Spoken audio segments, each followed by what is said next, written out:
Oh, you want to hear something else that's actually really it made me smile? This was really, really cool today. I open up my phone this morning while I'm doing my devotional to go to YouTube to put on some music, and the first thing that pops up is the Wish 107.5 awards. They're doing like the Wish Awards, and I guess it's the 7th annual awards. It's like the Grammys, I guess, for them. And I was like, oh, that's really cool. So I chopped it. Squirrel! Oh my gosh, dude, the guy was like stuck in the middle of the street. I didn't hit him though, it's good. Now he's running back into the street again. He's gonna, oh man, okay.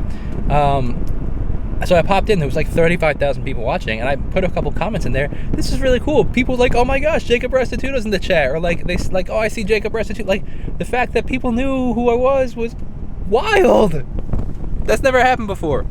Or I mean, it's happened like in Kofi's live stream, but not on like a major live stream like that. That was cool. All right, so I'm just leaving church. Funny story. Shout out to Jen if you watch this. I talked about Jen a whole bunch of times on the channel. She's a fantastic friend of mine. When I was filming on my way to church and talking, she pulled up next to me, but I had the sun visor on. She couldn't tell if it was me or not. She's like, who in the world is he talking to at 10 o'clock on a Sunday? Well, I was talking to the camera, so it was funny. It was very funny. Interesting story that I want to tell you guys. It's funny how same exact thing I was talking about with the whole like getting in people's head.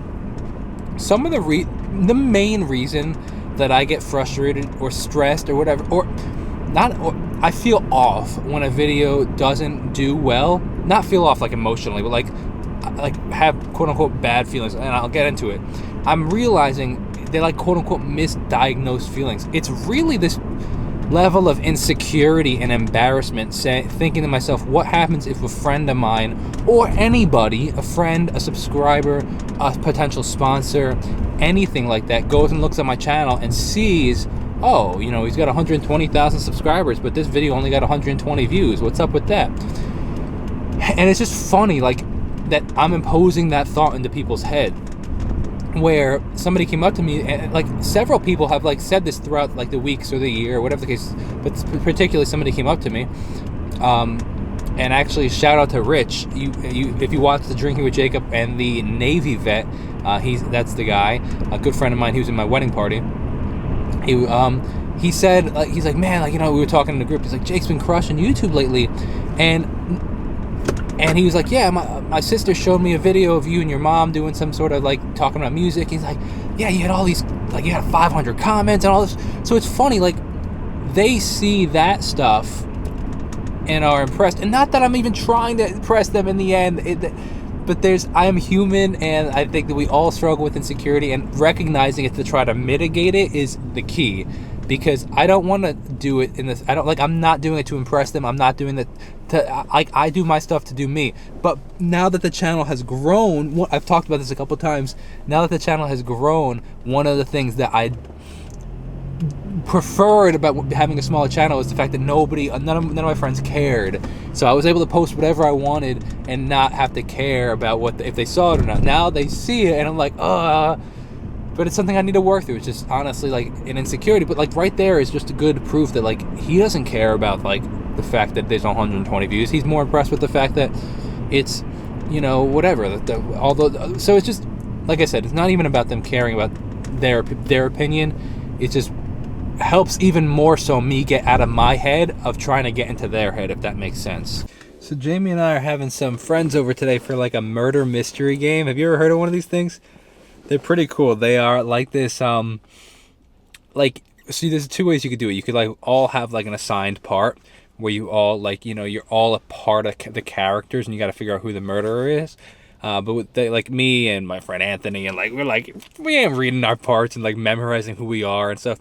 So what we did is we ordered this thing on Amazon. It was pretty cheap, and like you could just you all together figure out the murder mystery. So we're making tacos for dinner tonight. So I'm doing the grocery shop. I'm about to pick up some tacos, and come along.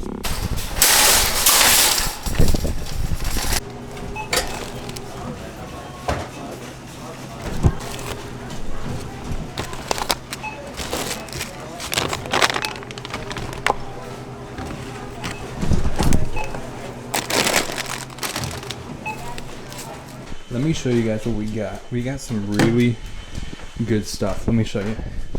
So we're gonna make tacos, like I said, but chopped meat was wildly expensive. It was like close to like $5 a pound or something like that. I'm like, that's insane.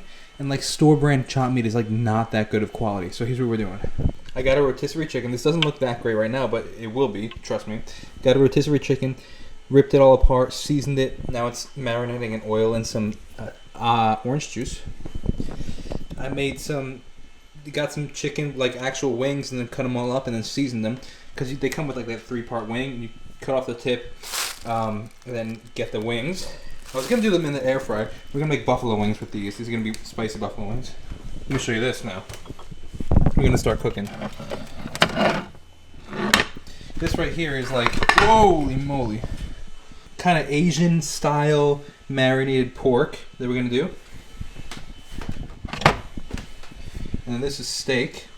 So it's almost going to be more like Chipotle style tacos instead of like, what would we say, like more chopped meat style, because chopped meat was so wildly expensive. So I could get a steak for like $7 or $8 a pound instead of chopped meat for like $5 a pound. And these are pork, like pretty much like the less fattier part of the pork. So that was like $1.99 a pound because it was on sale. So like it's crazy. All right, so let's start cooking these. Steak we can leave a little rare. We're gonna almost fully cook them. I want to get them mostly cooked, so we just have to heat them up when dinner's ready. Getting nice and crispy.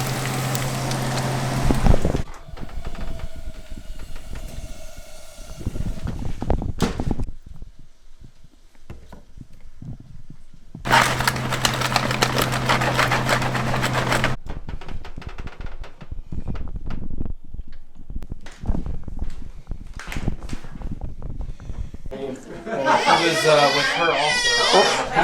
He was worse for it. So that makes him guilty. Wait, oh yeah, well he does.